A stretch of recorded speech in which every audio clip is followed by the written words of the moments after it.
मानव जीवन का लक्ष्य है सत्य का अन्वेषण, सत्य की खोज। और प्राणनाथ जी की वाणी संसार के सभी प्राणियों को एक सूत्र में बांधती है, वेद कतेब की दोनों धाराओं को एक करती है। संतों की वाणी को, वेद की वाणी को, उपनिषद दर्शन को, गीता, भागवत, कुरान, बाइबल में छिपे हुए उस सत्य को दर्शाती है, ताकि सारी मानव जाति उस सच्चिदानंद परब्रह्म के विषय में जान जाए और अपने जीवन का कल्याण करे। क्योंकि यदि हमने अपने अल्प समय में, अल्प इसलिए कह रहा हूं क्योंकि मानव तन का कोई भरोसा नहीं होता, कच्चे घड़े की तरह पता नहीं शरीर का क्या कब हो जाए। पानी का बुलबुला जिसे कभी भी पानी में डूब सकता है, मृत्यु हर प्राणी के पीछे लगी हुई है। इसलिए जीवन को निरर्थक नकारात्मक भाव में न बिताते हुए हर पल परमात्मा के प्रेम में लगाए रहने का प्रयास करने चाहिए। उठते बैठते सुपन सुबह जागृत, दम न छोड़े माँ सुख को जाकी असल हक निस्बत।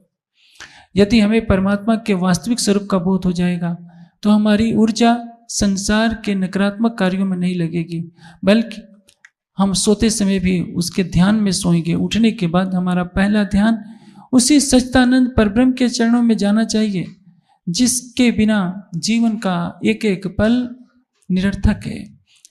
वेद ने कहा यस छाया यस मित्रों तत्कस्मै देवाय हवसा विदेम। उस परमात्मा की शरण में जाना ही जीवन है, उससे अलग होना मृत्यु को निमंत्रण देना है। और जो उसको नहीं जानता है वो जन्म मरण के चक्र से कभी मुक्त नहीं हो सकता।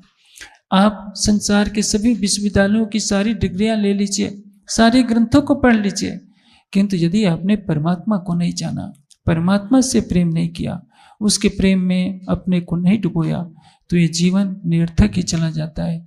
आपका कमाया हुआ धन यहीं रह जाएगा।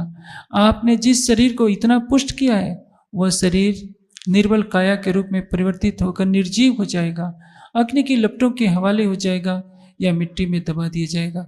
इसलिए जीवन का सार तत्व है हम स्वयं को जाने कि हम शरीर नहीं थे, मरने के बाद भी हम नष्ट नहीं होंगे, बल्कि हम तो अनादि हैं, अखंड हैं, सच्चिदानंद स्वरूप सच्चिदानंद के प्रेम के सागर की लहरें हैं। जिस तरह से सच्चिदानंद परब्रह्म स्वलीला अद्वैत है, हम भी उसी के अंग रूपा हैं।